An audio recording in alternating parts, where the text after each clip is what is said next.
Come on in.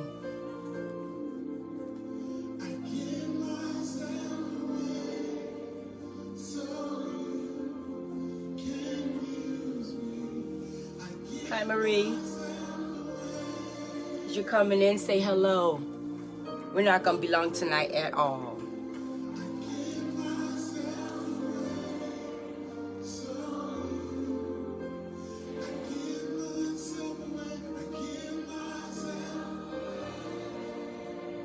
God bless you. As you're coming on, tag 5 people. Like, comment, share so that we can make the name of Jesus greater.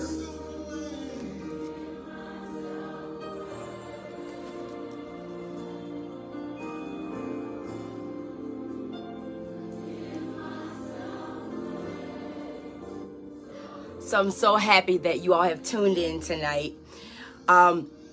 It's been a while, but I was talking to the Lord and I said, it's been such a long time since the people of God, some people are just not experiencing the wholeness in God that they've been praying for. And I'm looking at people that are fasting, they're praying, they're consecrating, yet they're still not seeing what they need from God happen as they prayed for it to. And so I began to ask the Lord, I said, well, Lord, I need you to show me in the scriptures what is going on. Why is it that we have so many people who are praying, but yet they feel as if they're not whole after praying? We're going to church, some of us, and we leave just as depressed sometimes coming out of the church than we do going in. So I began to ask the Lord, what is going on? Why is it that some of your people are not seeing the wholeness in you that they could be? And he began to take me to the scriptures, and he said they've forgotten that, first of all, deliverance is a decision. I need you to understand that God is not going to force deliverance on you. He's not going to force you to be whole. But deliverance first starts in the mind. Good evening, Jill. Good evening to you. Deliverance first starts in the mind. You can type that out. Before anybody lays hands on you, before anybody prophesies to you, there has to be a cognitive and cognizant decision that you make in your mind that I want to be delivered and that I want to be whole. As you're coming on, tag 5 people. Comment, like, and share. And so I said, okay, God. I said, I understand that. And then he took me to, of course, the book of James, chapter 2, where it says, just as the body without a spirit is dead, so is faith without works. And so you've got a lot of people who are talking faith, decreeing and declaring that this is my year, and yet another year has transpired and it is not the year that you've asked God for. And so the Lord took me to the scriptures, and this is going to be very brief, so those who are not on, they're going to miss it, but you can watch the replay later. He took me to the Gospel of Mark, chapter 3, and this is the parable where there was a man there with a withered hand. And so the Bible declares that Jesus just told him, he said, listen, I need you to stretch out your hand. It's withered. I'm not going to lay my hands on you. I'm not going to prophesy to you. I'm not going to grease you down with oil. You got a hand that is severely withered. And so what I need for you to do, man with the withered hand, I need you to stretch out your hand. And the Bible says when he stretched out his hand, then again, the Bible says that he was made whole from that instant. And then he took me to the Gospel of St. John, where there was a man, the Bible says, that had been impotent for years. And so Jesus, remember, I told you that deliverance first starts with a decision. This is where the Bible backs it up. Jesus looked at this man knowing his condition, and asked him one question. He said, wilt thou be made whole? In other words, Jesus was asking him, listen, I know you've got something you want to be delivered from. I know you have a condition that ails you, but I need to know, do you want to be delivered? And somebody said, now that's a crazy question to ask somebody who's impotent. But let me tell you, some people have grown accustomed to living with their demons, and they have began to profit off of their pain. And so God asked him, Jesus asked him one simple question and said, will you be made whole? This is the response that the man gave him. He said, sir, I don't have anybody to put me in the water. Every time I go to get in the water, somebody else jumps in the water ahead of me and beats me to it. Number one, Jesus didn't ask him anything about water. He didn't ask him if he needed anybody to pick him up, to carry him to the water. He asked him one simple question. Wilt thou be made whole? And instead of giving Jesus a simple yes, he gave Jesus an excuse as to why he was not whole.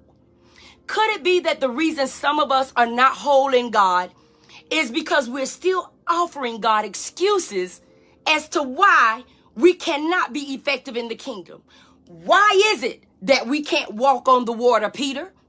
Instead of just taking our faith and working with our faith, we're giving God excuses, just like Moses did. He said, you're going to use me? Do you understand that I stutter?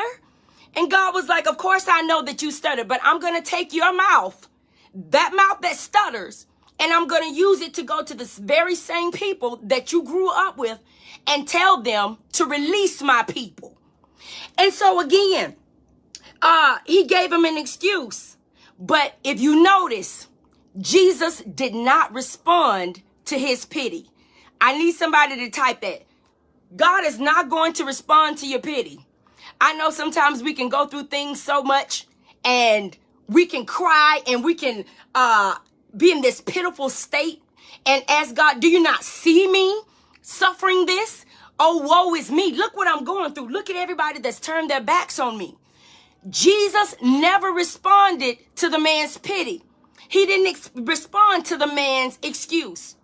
God will not respond to your pity, but he responds to your potential. Wow. You need to type that out. God will not respond to your pity, but he will respond to your potential. How is it that God can speak to a man that's impotent, could not walk, and say, listen, I need you to rise first, take up your bed and walk? Now, I'm reminding you again, Jesus did not touch him. He did not say jump, or if you just wiggle your eyes 3 times, or if you just move your hands 5 times. Jesus did not go through all of those semantics. A lot of what we deal with in the church today are just merely semantics. Turn down the lights so that people can be drawn into worship. Those things are semantics. And listen, ladies and gentlemen, brothers and sisters, God does not operate in semantics. God sometimes will operate and move in the stillness and the simplisticness of situations before he will respond to semantics. And so Jesus asked him one question. Do you want to be whole? Do you want to be whole? Or do you want to continue with these excuses another 38 years? Every time I try to get close to the water, somebody beats me to it. Well, God, I prayed for the job, but I didn't get it. Yeah, but God said, but did you apply? Yes. And you said, well, God, I asked you to raise my credit score. I need a better credit score. Okay. But did you start paying some of the bills off that are the reason why your credit score is low? And God is just saying, he said, tell my people there are things that they must do. You're having the faith, and the faith is not the problem. It's the works. You cannot expect, as my grandmother used to say, a pie to fall out of the sky. But if you're asking God for a pie, God will allow you, as you're walking and you're believing him, he'll allow you to meet somebody who will say, here, I just felt like I wanted to be a blessing to you and give you these sweet potatoes. And then as you keep believing God and you keep going in God, and then he'll allow you to meet somebody that says, hey, I wanted to bless you with this nutmeg and this butter and these eggs. God will give you what you need to build your promise, but you're still there and you have all the ingredients to make the sweet potato pie that you asked God for. But what you lack is the motivation. What you lack is the will to act on what you've asked God for. I'm going somewhere. I hope y'all have shared this. I hope y'all are sharing this message. And so again, Jesus did not respond to his pity. I've been lame 38 years. And every time I try to get in the water, somebody beats it to me. Jesus did not respond to that. He said, listen, stop all of that. I don't want to hear your excuses. You're talking to the one that is able to restore you. So when you're talking to the one who's able to restore you, the last thing you need to do is come with an excuse. And he said, listen, cut all of that out. Arise, take up your bed, and just walk out of this.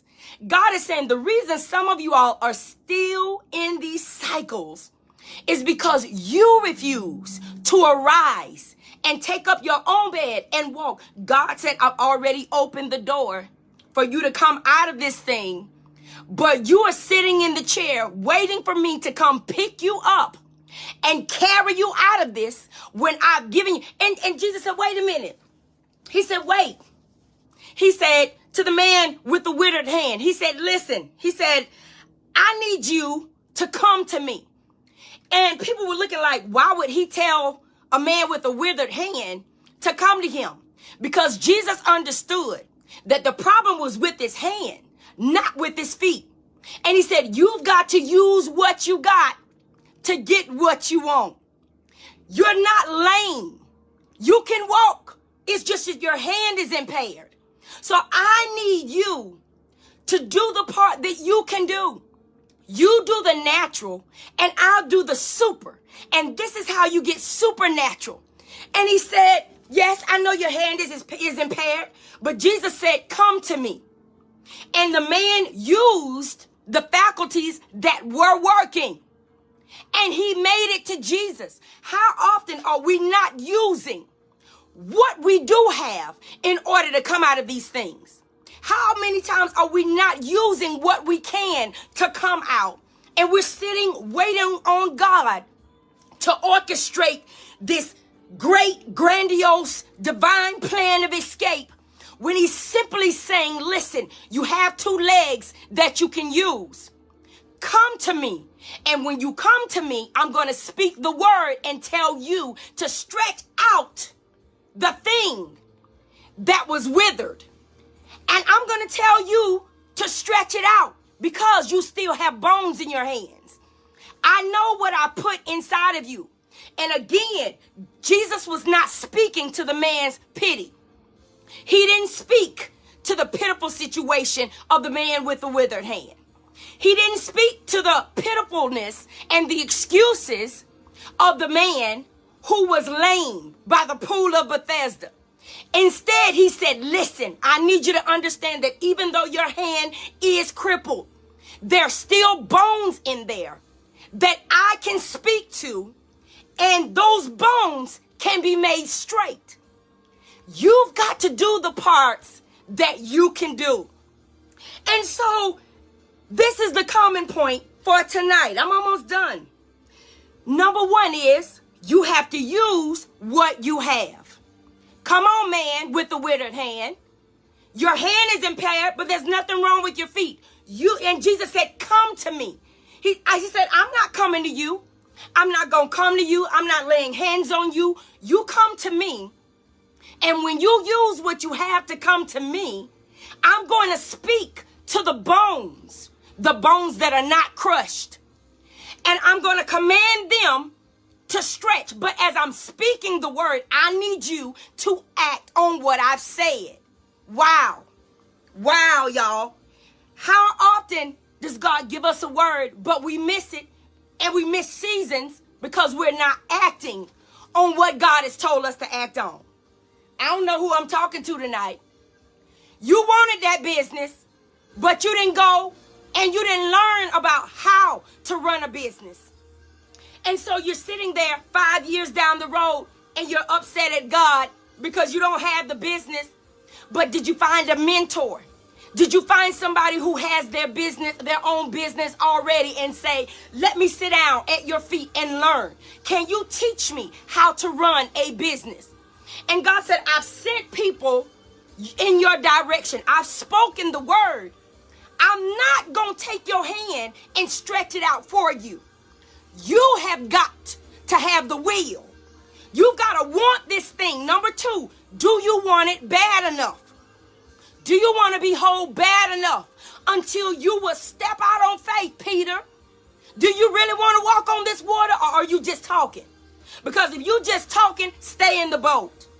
But if you really want to walk on this water, Peter, he said, just come. Peter had to be willing to take his foot and step over the boat and step out on something that no one had ever stepped out on before. And so he said, do you want this bad enough to where if I speak the word, man with a withered hand, even though your hand has never been straight, if I speak to you and say, stretch out your hand, do you have the faith to put with the works to try to stretch it out? Even though you may have tried before and it was still withered. Even though you may have massaged it before and it remained withered.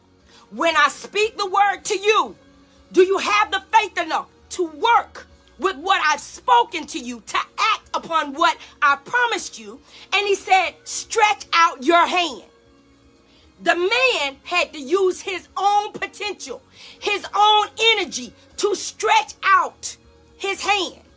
What is God saying tonight? He's saying, how often could you already have been delivered, but you refuse to do the parts that you could do because we got lazy and we want God to do everything while we sit back and we do nothing. And we expect God to do everything for us. But we want to sit back and do nothing. So number 3 is, again, God will not respond to your pity. Furthermore, he's going to speak to your potential.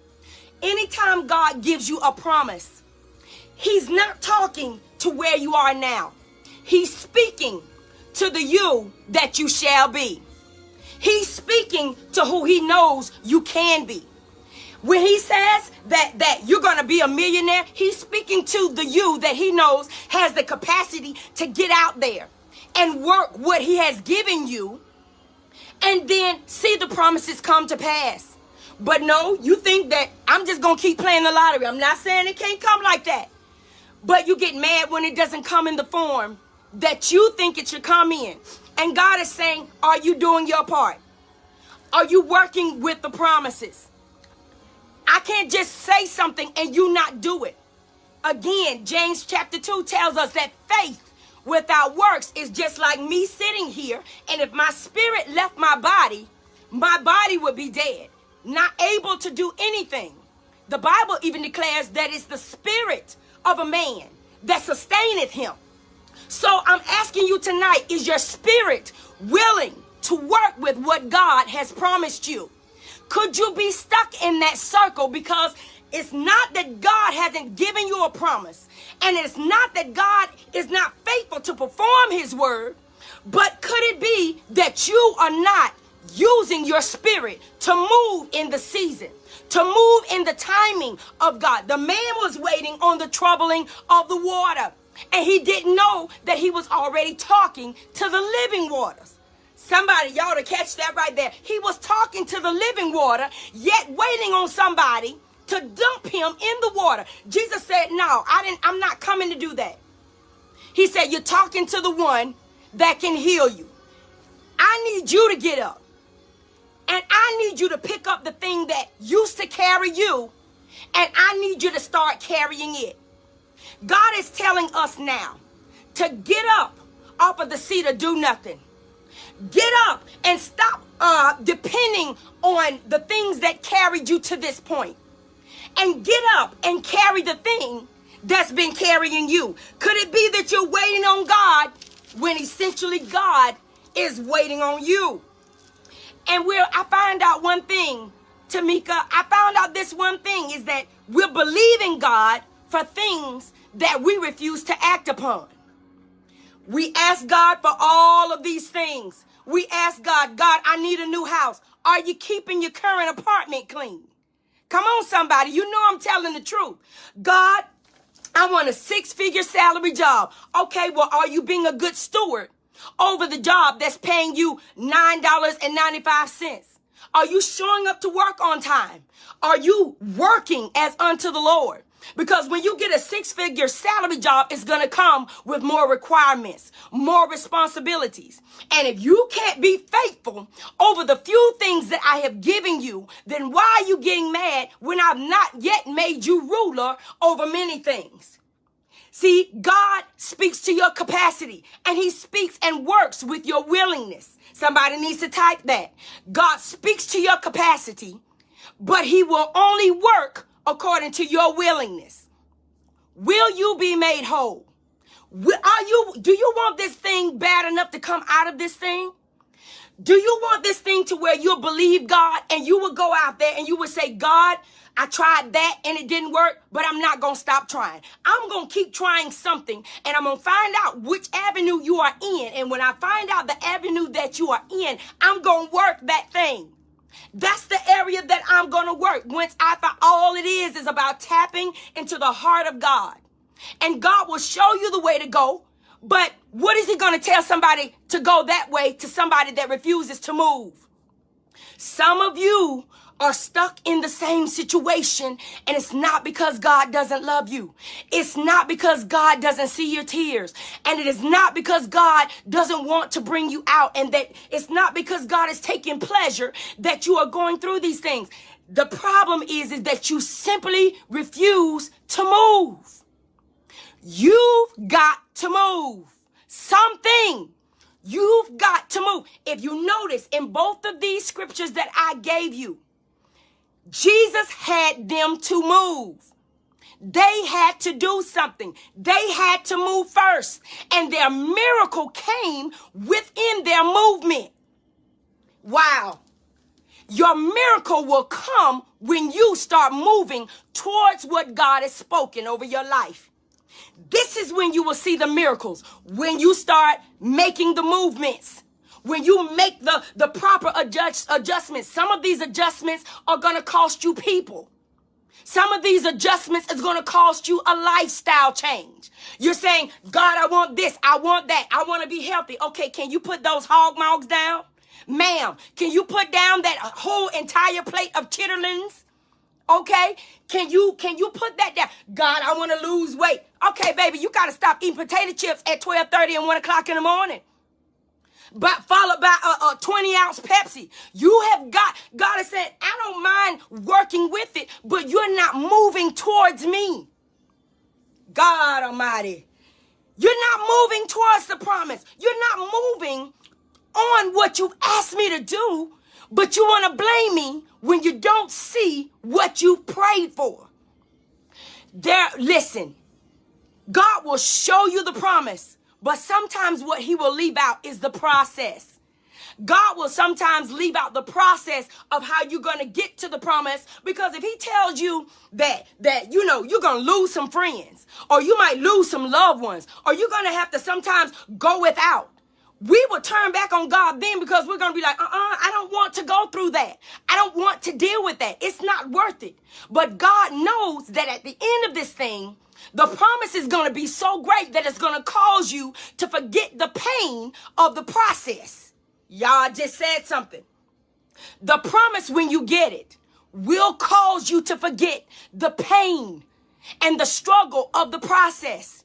But you've got to be willing to move. You're saying, God, I want to live in a better neighborhood. I want a better house. Are you getting out there looking for the house? Are you getting in your car looking for the house? Or do you expect the house to drop on you like it did the wicked witch of the West from the Wizard of Oz? God is saying, we got to do this. This is a partnership, okay? I'm going to do the super, but you've got to do the natural. Listen, do you not know that when the children of Israel came to the Red Sea, that the waters would never have parted if Moses had not stretched out his hand with the rod in it? Again, Moses had to do the natural. God said, I'll handle the super, but I also gave you capacity. I gave you the potential. I've given you a will. I've given you the strength to do something. And as they used to say in the old days, if you make one step, God said, I don't mind making two, but I need to see that you want this bad enough that you will do something to come after what you prayed for. And so God doesn't want your excuses when he's trying to make you the exception. That's my last one for tonight. God cannot operate in excuses when he's trying to make you the exception. What do I mean by the exception? Okay, when had it been that somebody had gotten up and taken up the bed that they were carried on for 38 long years, and they themselves got up with their own will by the power of God, took up the thing that was carrying them and walked out with it? Never before. And so this is why Jesus, when he heard the man giving him all the excuses, he didn't even respond to that. He said, listen, arise. That's a word for somebody tonight. You need to get up. You've got to get up out of that. God said the door is wide open, but get up and walk out. Do you hear me? Get up and walk. God said, I'm not finna move your feet. I'm not going to take your left leg and then move your right leg and then move your left leg and then move your right leg again. God said, no, I've opened up the door. And he said, opening up the door is all I promised you I would do. If you want to come out of this thing, you'll arise, take up that bed, and you will walk out of this thing. And God is saying, I'm no more going to be doing this. He said, and in the Bible, it says, how long are you going to be on milk? When will you eat meat? When will you grow in God? When will you stop letting every trial and tribulation cause you to go back to square one? You can't even be strengthened in God enough to fight these battles for operating in pity. Let me tell you something. Being pitiful does not lead you to being powerful. Your potential, pushing yourself to the max in God, pushing yourself and saying, God, I don't have all the strength to do this, but I will exert the strength and the energy that I do have to make this promise, to work with this promise. And God, whatever I lack, I need you to add to that. I need you to bless what I don't have. And he said, just like he told Abraham, he said, in multiplying, I will multiply thee. And in blessing, in the thing, in the blessing, I will bless thee. But it had to be operating first. There had to be movement. There had to be belief that I can stretch out my hand, and this time it's going to remain straight. Listen, I'm really done. I'm really done. But I need you. I cannot allow you to go through 2022 like you did in 2021, believing that, okay, if I just throw my hands up and shout Jesus, Jesus, Jesus 3 times, then it's going to happen. No. All of these promises are contingent upon what you must do. Every promise that God gives you, there is something that you must do.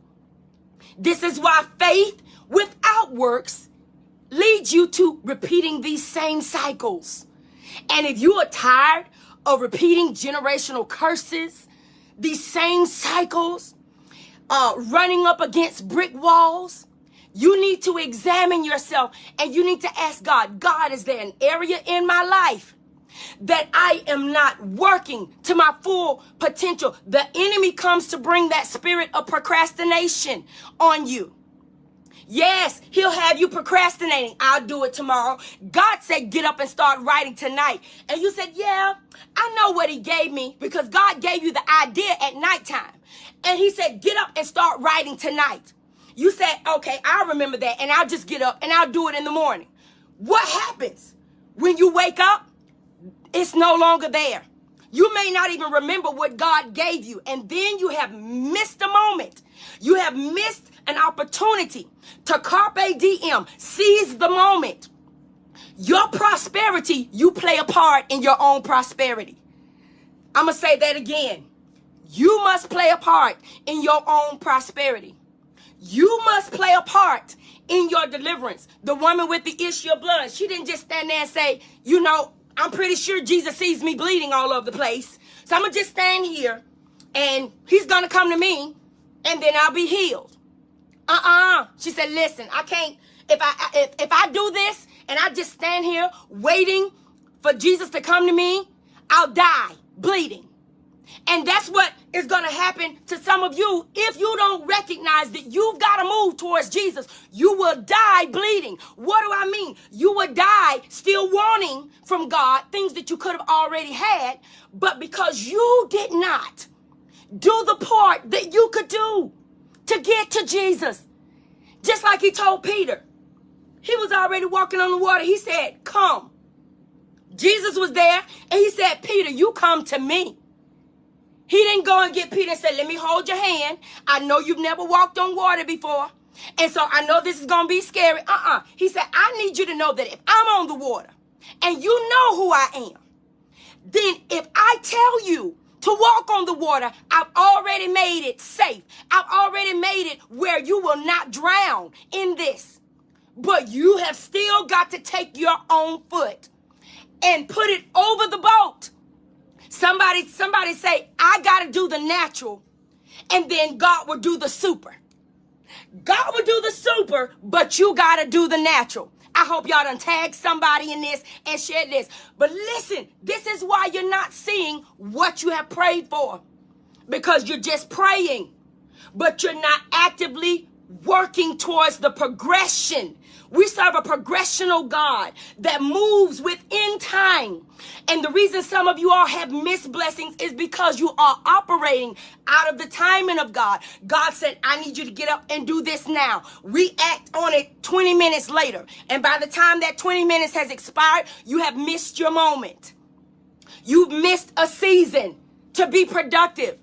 Some of y'all were supposed to be rich ages ago, delivered ages ago, whole ages ago. We are our own holdup. Stop blaming the devil for everything. Sometimes it's just us. We're holding ourselves back because we come to God with excuses. Well, God, I know that you said that I'd be a business owner, but I can't even read. God said, I knew that when I made the promise to you. You don't think God knew what your limitations were before he made you the promise? That's because God doesn't speak to limitations. He exceeds limitations. This is why the Bible says in Ephesians 3:20, now unto him that is able to do what? Exceeding. What does that mean? There are no limitations in God. There are, but we bring our limitations to God and we say, here's what I'm working with, and this is why you can't do this in me. Because of this. Wow. Oh my God. Wow. And we come to God and we tell God, instead of listening to what God has told us, we tell God why he can't do what he promised. Well, God, I would do that, but my hand don't work. It's been withered. Jesus said, I didn't ask for any of that. All I told you to do was stretch it. God said, if you would stretch your faith, some of y'all faith has been the same since you came to know God. You mean to tell me that all this time your faith hasn't grown in God to where you're like, God, I'm not really sure if you're in this, but I'm going to act on this. And because I'm acting in faith, I trust you, God, to navigate me through this. And if this is not the right thing, I trust you to navigate. Didn't it say that he would direct our path if we trusted in him? Listen, you're your own holdup. You are holding back you. And we are passing this on to our children. We're saying, listen, in our family, we can't do that because you are passing on generational curses. You're passing on demonic strongholds. Because when you tell your child, we can't do this because you're planting a seed of doubt in their mind that it doesn't matter what God says. I have this or I have that. So therefore, even if God spoke it, it can't happen. Wow. Listen, how long you gonna lay that lane? Isn't 38 years long enough? Isn't 38 years of being carried by people, dropped by people, having to depend on people to get you to and fro? Isn't 38 years long enough for you to want to see if you can do anything? The lame man, no doubt, was just used to laying there. Who knows if he had tried to pick up his feet, if he had tried to move his hands to see if anything was happening within those 38 years. No, because he got accustomed to what he was dealing with. Some of you all in these circumstances, you get comfortable in your circumstances. And when you become complacent in your circumstances, what you're telling God is, this is the best you can do for me. I'm not going to ask you for nothing else. I'm not going to believe you anymore. This is the best that you can do for me, so I'm going to accept this limitation. When God simply says, I'm the God who can do exceedingly. L-Y, that's an adverb. I can do exceeding and I can go beyond exceeding. I'm the God that does exceedingly. Abundantly. Wow, y'all. Above. Come on, what does an adverb do? An adverb describes a verb. It personifies the verb.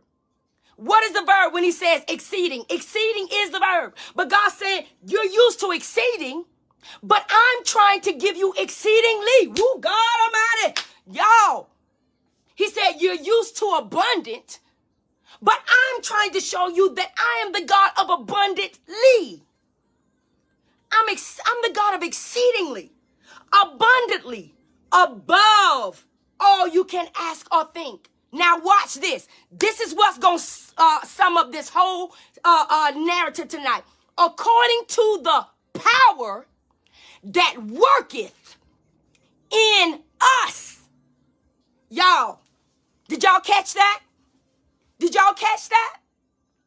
He said, I can do exceedingly, abundantly, above all you can ask or think, but it's going to be according to the power that's already working. I-N-G, present participle, working in you. If you are not working the power that God gave you, this is why you're just seeing exceeding instead of exceedingly. You're just seeing abundant instead of abundantly. And you're not seeing above all you can ask or think. You're just seeing right there at the line of demarcation of what you ask God for. Y'all, it's right there in the word. Now to him that is able, unto him that is able to do exceedingly, abundantly, above anything you can ask or think. But it's got to be according to the power that is already working in you. Let me ask you a question tonight. Is the power of God working through you? Or are you riding and coasting on pity? Are you allowing the power of God to operate operate through you? Or are you coasting on pity, hoping that that's going to touch the heart of God so much so that he sees how pitiful your situation is that he's just going to bring you out? You've got to walk. Get up. Take your bed and walk. Take your own hand. Stretch it out. And I'm going to show you the power that you never knew existed on the inside of you. We're looking for everybody else, our pastors and the apostles, to lay hands on. God said, behold, I give you power. Come on. That's the word. Behold, I give you power to tread on serpents and scorpions. Come on. He's talking to you. But we limit ourselves. I'm just a missionary. I'm just a choir member. You're placing limitations on a limitless God. And that clashes. Just like faith and unbelief clash. You're placing limitations on a limitless God. So tonight, make it up in your mind. I'm taking off the limitations.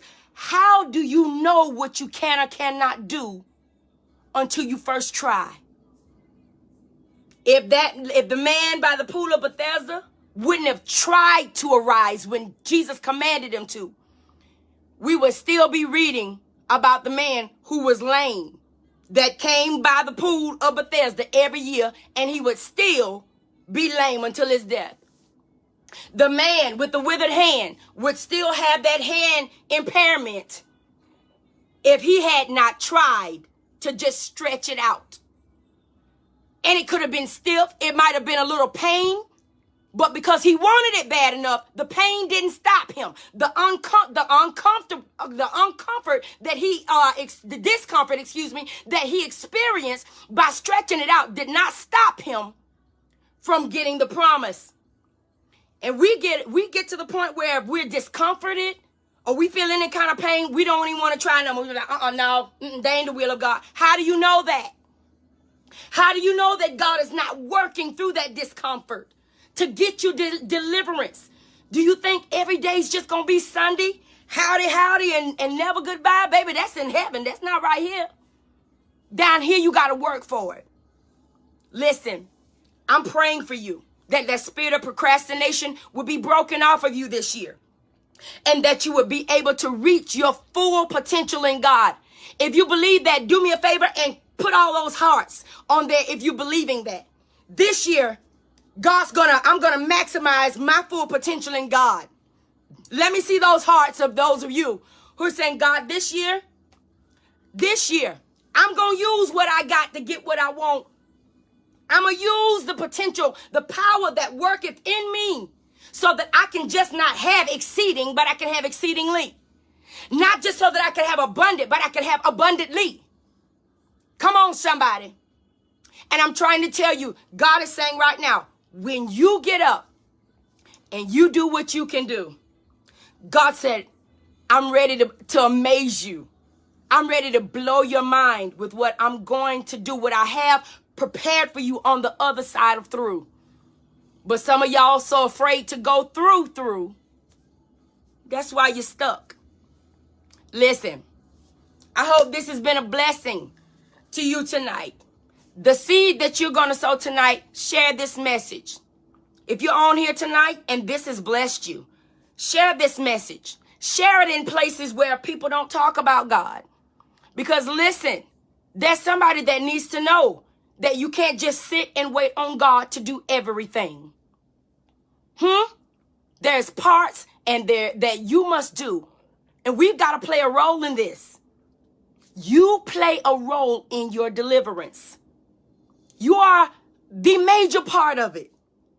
Will you be made whole? And if you will, number one, you'll eliminate the excuses. Number two, you'll do what you have to do to get what you need from God. And number three, you'll use what you have. And number four, you'll stop responding to pity and respond to the potential that God has placed on the inside of you. Yeah? Was this good or not, y'all? Yeah? Was this good? Let me see. Let me know if this bless you. Yeah. Yeah. This gonna light some fire up under y'all. It's gonna light some fire up under you. I gotta get up off of this and do something. Yeah, I could be, a mother goose could be sitting on her babies, waiting for them to hatch, but if she never gets up off of them, she's gonna smother what she's been protecting. Y'all, some of y'all smothering the promises of God because you won't get up. Wow. Listen, I hope this has blessed y'all tonight. I might go back and watch this again myself because I promise you, I think I preached to myself in some of this. And if it blessed you, then sow the seed tonight of sharing this message, tagging people. Tag people's name in there. Say, hey, sis, listen to this. Hey, bro, listen to this. Comment, like, and share this. Let somebody know. Listen, in 2022, we got stuff to do. Oh, I like that. Y'all got to type that. In 2022, we have stuff to do. We got things we got to be doing. Listen, I ain't got time to argue with you because I got stuff I got to do for the kingdom. I don't have time to be pitying myself and look at what's not going right because there's so many things that are going right. Those are the things that I'm going to celebrate. And I got too much to look forward to sit here and be pitiful, to have a pity party, to think about what's not going right. Come on, I ain't trying to fool with you. If you want to stay ordinary, stay ordinary. But I serve an extraordinary God, and I want an extraordinary life. I want extraordinary things to happen in my life. I got things to do in 2022. Excuse me, I got things to do in 2022. You need to type that. I got stuff to do in 2022. 2022 is the year that you get up off the seat of do nothing and you do and work with the promises that God has spoken. He has the master plan. You just got to get up and simply start walking. Listen, I hope this blessed y'all. Woo, it blessed me. I have goosebumps, y'all. I feel my adrenaline rushing. Just such a powerful, powerful word that God just blessed us with tonight. And so I hope you all will join me Sunday. Listen, bring some, but we know whatever he is going to do is going to be simply amazing. Because there's nothing ordinary about God. Everything about God is super califragilisticexpialidocious. I know y'all ain't heard that in years, right? But listen. This is Dr. C signing off. I love you. And listen, the next time I see you, let me see you getting up doing something.